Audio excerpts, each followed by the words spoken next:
habíamos prometido un tema muy importante. El doctor Víctor Calderón tiene la responsabilidad de presentar el tema y la invitada de este día. Pero, doctor, tenemos antes de esto una interesante información que compartir con los... Hoy, 10 de noviembre, es el natalicio de la primera mujer médico en la República Dominicana, Andrea Evangelina Rodríguez Peroso, quien nació en el año de 1879 a propósito de ser mujer. Luego fue a París, hizo su especialidad de ginecología y obstetricia y pediatría y vino a la República Dominicana a tratar temas que eran controversiales para su época, que era de la planificación familiar y las enfermedades de transmisión sexual. A su vez puso un consultorio donde se le daba lo que decía la gota de leche, donde cada mujer iba a amamantar a su bebé y las que no podían también se le daba su leche. Enhorabuena a esta primera mujer médico de la República Dominicana. Excelente, doctor Calderón. Bueno, y hablando de mujer, pues este salón está galardonado por 4 mujeres y 3 hombres, o sea que mujeres adelante. Para nosotros aquí en la Z, la receta médica, es un gran honor tener en este escenario a una mujer médica dominicana egresada de la Universidad Autónoma de Santo Domingo, quien es médico pediatra perinatóloga, presidenta de la Sociedad Dominicana de Perinatología y la gerente del Departamento de Perinatología del Hospital Universitario Maternidad Nuestra Señora de la Alta Gracia. Para todos ustedes, mis queridos públicos que nos escuchan, tenemos a la doctora Yolanda Grullón, nuestra médica invitada, así que un gran honor tenerla con nosotros aquí, doctora. Muy buenos días. Muy buenos días. Gracias por la oportunidad de estar aquí con ustedes y gracias por la presentación, ¿verdad? Estamos a la orden para lo que quieran conversar. Bueno, tenemos un público que de seguro le va a poner mucho interés. Estamos celebrando a partir del día 17 de noviembre el Día de la Prematuridad y vamos a celebrar la Semana de la Prematuridad a través de la Sociedad Dominicana de Perinatología. Y justamente nosotros, sabiendo que el nacimiento prematuro es uno de los graves problemas de salud pública, no solamente en República Dominicana, sino en el mundo. Se habla que alrededor de 15 millones de niños cada año nace prematuro en el mundo y que solamente en el hecho del nacimiento, por la causante del parto, se mueren alrededor de 1 millón de niños de esos prematuros. Pero que además, como una de las entidades sumatorias a nuestros indicadores de mortalidad infantil, como es el caso de la mortalidad neonatal, producida justamente por ese gran nacimiento, donde se estima que en República Dominicana nacen el 10% de nuestros nacimientos son prematuros, y que si lo llevamos a numerito, hablamos de casi alrededor de 20,000 nacimientos por año prematuros. Y no quisiera enterarse el señor presidente de la República lo costoso que es el mantener un niño en cuidados intensivos, y entonces eso es uno de los temas que vamos a tratar. Vamos a tratar y ver cómo está la realidad en República Dominicana sobre el caso de la prematuridad. Doctora, queremos ver cómo andan los numeritos en Dominicanas y cómo está su departamento. Sería bastante importante decirle a la población qué es un niño prematuro o qué es un parto prematuro, para que la población se lo sepa. Empezar por ahí, ¿verdad? Claro. Sí. El prematuro es el niño que nace antes de tiempo. En condiciones normales, el embarazo dura 40 semanas. El prematuro es el que nace antes de las 37 semanas. Se usan 2 términos que básicamente significan lo mismo. El pretérmino, que ya te habla de la cronología o de la edad, pero también el prematuro también te dice que ese pretérmino tiene sus órganos que todavía no están totalmente desarrollados, o sea, tiene un enfoque de desarrollo, ¿verdad? Es el gran desafío de la perinatología, el manejo de tanto del embarazo y parto del prematuro como del prematuro mismo cuando nace. Es el gran, y ha sido así siempre. Aún hoy día, con toda la tecnología que hay en el manejo del prematuro, del recién nacido, a pesar de todas las medidas preventivas que se deben utilizar para evitar el parto prematuro, aún así, el doctor Calderón decía muy bien, aquella tasa alta de prematuros que hay en el mundo. Obviamente, varía mucho, por ejemplo, la tasa de prematuridad de un país desarrollado con un subdesarrollado, eso es obvio, pero en cierta forma tiene que ver mucho con lo que es el manejo del embarazo prematuro. ¿Cuáles serían entonces las principales causas, además de esta que usted termina de mencionar, de que un embarazo, de que un niño nazca prematuramente? Ok. No hay una causa directa como tal, sino que hay varios riesgos, varios factores predisponentes para el parto prematuro. Podemos mencionar, por ejemplo, enfermedades hipertensivas del embarazo. O sea, una mamá que tenga preeclampsia, eclampsia o cualquier otra manifestación de enfermedad hipertensiva puede precipitar su parto, ¿verdad? O precipitar, vamos a decir, el nacimiento de su bebé. También la desnutrición. Eso tiene mucho que ver con el estrato social, ¿verdad? O sea que hay factores sociales que influyen. De más está decir que en esas estadísticas se dice que en las clases bajas es más frecuente y en las, si es raza que estamos hablando, los afroamericanos y los negros también. Okay. Pero no es por el color ni por la raza, sino por el estrato social. Hay otras condiciones que predisponen, por ejemplo, maternas, desde el punto de vista de incontinencia del cervix. El cervix es el cuello de la matriz, ¿verdad? Incontinencia es que no puede sostener o mantener el embarazo, sino que lo expulsa antes de tiempo. Las infecciones maternas, hay infecciones que predisponen, sobre todo las infecciones virales, ¿verdad? Las urinarias. Y también las bacterianas, pero también hay que mencionar las virales. También condiciones de embarazos múltiples. O sea, generalmente los embarazos múltiples, como los gemelos, los trillizos y demás, pues precipitan su nacimiento por cuestiones de espacio y por otras cuestiones. Bueno, eso es en cuanto a la madre. En cuanto al bebé, hay condiciones o factores predisponentes para que el niño intente salir, por decirlo así. O sea, que no puede, que la mamá no puede, ¿verdad?, impedir que nazca o que comience la labor de parto, como son las anomalías congénitas.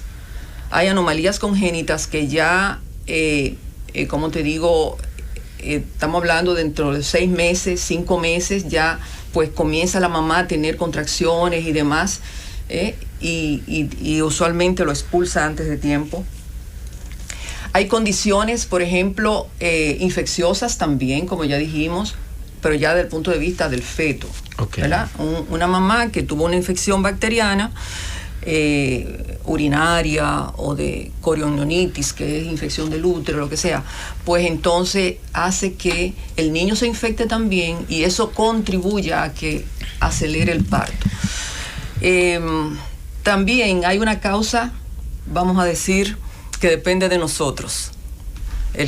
Los que manejamos, o sea, los obstetras que manejan el embarazo. El obstetra, doctora, tiene mucha responsabilidad. Por ejemplo, un correcto control prenatal para evitar el parto prematuro. Sí. Eso, a veces hay una controversia entre el obstetra y el perinatólogo. Sí, pero a veces. Eso es muy común. Sí, pero eso decía, muchas veces las cesáreas, cuando no se calcula bien la edad gestacional, las cesáreas electivas, eso hace que el niño pues lo saquen antes de tiempo.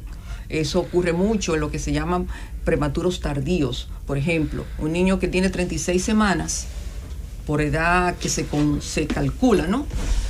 Y se le hace la cesárea a esa edad pensando que tiene 38 o 39, entonces, error, ¿verdad? Entonces muchas veces error de cálculos pues hace que se haga la cesárea en el tiempo, ¿verdad?, prematuro. La doctora Font tiene una pregunta. Sí, nosotros tenemos acá a dos obstetras, ¿verdad? Sí. Ginecólogo obstetra, la doctora Jocelyn y el doctor Calderón, que también van a participar, por supuesto, en este tema tan importante, y que las personas, me imagino que tienen muchas preguntas ya, como nosotros aquí, porque estamos todos aprendiendo, tanto la población como nosotros mismos que estamos en cabina. ¿Y qué tan frecuente, doctor Calderón y doctora Jocelyn, es eso que acaba de escribir la doctora? De repente el obstetra se equivocó y entonces sacamos el bebé antes de tiempo. Entonces ya eso es una iatrogenia de el ginecobstetra, ¿verdad? Entonces quisiera saber qué tan frecuente entonces es en nuestro país esto, ¿verdad? O a nivel mundial. Mira, esto es importante lo que menciona, doctora, porque aunque no es lo común, se dan casos importantes en este sentido. Y para nosotros es muy lamentable decirlo, que cuando nosotros desconocemos lo que es la fecha de la última menstruación a una paciente que cursa con ciclos menstruales regulares y que no conoce su ciclo menstrual, y que nosotros nos llevamos muchas veces por lo que nos dice una sonografía, y no nos vamos a la clínica y miramos la altura uterina y miramos otros parámetros que nos dicen a nosotros si estamos en la presencia ya de un niño que está en una etapa de término, como menciona la doctora Grullón. Pero eso ocurre. No es muy frecuente, pero se da el caso, y entonces vienen grandes complicaciones con esto. Ahora, sumándole algunos de los factores que se mencionaban, hay un factor que no conocemos, y es un alto porcentaje de inicio temprano de parto, de lo que son las contracciones uterinas. Pero también tenemos que enfocarnos en esas madres que hacen, por ejemplo, lesiones de cervix, como es el caso de las displasias. Eso es el caso del cáncer in situ de cuello del útero, que se le hace un proceso llamado conización. Cuando usted le hace la conización, usted le ha cortado una parte del cuello de la matriz, y cuando se embaraza, entonces la facilidad es mayor el hecho de que inicie a temprana edad, cuando hay el sobrepeso de ese útero hacia el cervix, el labor de parto. También están las malformaciones congénitas del útero, cuando hay malformaciones, tumoraciones como miomas o úteros con trastornos de DIDERF o útero doble. Esas cuestiones también son razones de parto pretérmino. Ahora, nosotros tenemos que... Voy a pasar a la doctora Jocelyn Sánchez, pero... Con relación a la pregunta de la doctora Fon. Sí. La doctora Fon. Mire, la doctora dice qué tan frecuente es. Mire, ahí están los protocolos nacionales. Según los protocolos, a una cesárea anterior debe de desembarazarse a las 39,2 semanas. Hay algunos que todavía hasta las 40 semanas, dependiendo. ¿Qué pasa? A veces la misma presión de la paciente que dice, doctor, yo no aguanto ya este calor, entonces el médico, pero si nos llevamos de los protocolos, este error de cálculo, sabemos que hay un margen de más o menos 2 en una sonografía, muchas personas que también están haciendo sonografías por ahí que no tienen el expertise, si uno se lleva específicamente, como decía el doctor, la altura uterina, pero si llevamos los protocolos nacionales, por eso hay que llevarse de las directrices, no podemos sacar un bebé prematuro. Como decía la doctora, no es tan frecuente, pero la misma presión de la usuaria, señores, y a veces me van a excusar los obstetras, como soy obstetra también, dice, yo tengo que dar un viaje, yo te voy a... Sí, pero muy importante, exacto. Es muy importante nosotros, como médicos que somos, explicar a la usuaria qué tan beneficioso o qué tan no beneficioso es lo que me estás pidiendo, lo que tú quieres, porque yo como médico tengo que explicarle a mi paciente cuáles son las ventajas de que ella tenga que esperar el tiempo prudente para desembarazarse. Entonces es muy importante esto. Yo quería decir que, sabe que el índice de cesárea está muy alto, entonces es proporcional. En la medida que se hace mucha cesárea, pues también aumenta también el prematuro, producto de cesáreas realmente que tienen ese margen de error en el cálculo. La doctora tenía algo pendiente. Doctora, interesantísimos todos los planteamientos, ¿verdad? Y aportes de los compañeros y, claro, la exposición de la doctora. En el contexto local, doctora, sabemos que nuestro país, ¿verdad?, asumiendo la estrategia mundial establecida para la salud de la mujer, el niño y el adolescente, contenido en lo que es los objetivos de desarrollo sostenible, donde nos comprometimos, ¿verdad?, a disminuir al tema de la disminución de la mortalidad neonatal, sabiendo que el prematuro, ¿verdad?, cuando nace ya está dentro de ese renglón de neonatos. nosotros nos comprometimos como país dentro de esa estrategia a disminuir la mortalidad neonatal, o sea, por debajo de 12 por cada 1,000 nacidos vivos, ¿cierto? Entonces, en ese contexto, en el plano local, ¿cuál es el impacto del bebé prematuro? ¿Cuál es la principal causa en nuestro país? Porque usted habló a nivel general, a nivel global, las causas de la prematuridad a nivel mundial, pero en nuestro país, ¿cuál es la causa principal y cómo impacta a lo que tiene que ver con la mortalidad neonatal en la República Dominicana? Básicamente, nosotros tenemos más o menos las mismas tasas e incidencias. Y me voy a explicar. El parto prematuro, si tú buscas la literatura literatura mundial y los artículos y demás, y los estudios que se han hecho en multicéntricos, pues varía de 8,8 a 12,8 por 1,000 nacidos vivos. Esa es la tasa, ¿verdad? Ahora bien, nosotros nos hemos mantenido dentro de ese rango. Te puedo decir que en el 2019 nosotros estábamos en 9. Este año, que ha aumentado los nacimientos en mi institución, en la maternidad, ya hemos sobrepasado lo que nacieron en el año completo, ¿verdad? El pasado. Sí. Nosotros terminamos con casi 11,000 y ya vamos por 12,000 y pico. 10.593 nacimientos el año pasado. Entonces, pues ha aumentado la prematuridad, pero no en lo que, vamos a decir, en lo que uno piensa que es proporcional a los nacimientos. No, nos hemos mantenido. En cuanto a la mortalidad, si nosotros buscamos la mortalidad infantil, ¿verdad? El renglón prematuro o bajo peso va a constituir un 40% de esa mortalidad.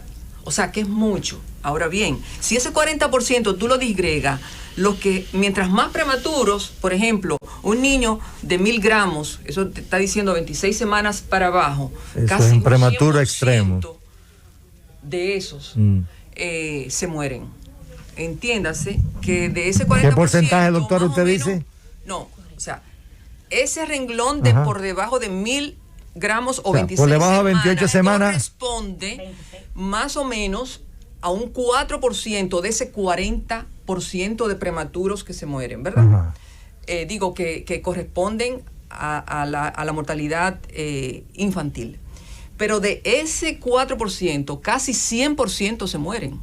Pero eso es mucho, doctora, 100%. No, pero eso, a eso es que voy, doctora. Es justamente la preocupación que tenemos nosotros ahí. Es que los prematuros extremos, solamente en países desarrollados mueren un 10% de ellos. Sobrevive un 90%. Entonces, fíjese la diferencia que usted me está hablando. Qué terrible diferencia social entre los países tercermundistas. Un 90 contra 10. O sea, eso es extremadamente. Y yo creo que son intervenciones sencillas y costo efectivas lo que hacen falta para nosotros lograr ese cambio, doctor. Un momentito. No, adelante, termine la idea, doctora. Te corrijo. Ese renglón, ese grupo de prematuros extremos, no se habla inclusive de mortalidad, de tan alta que es. Se habla de supervivencia.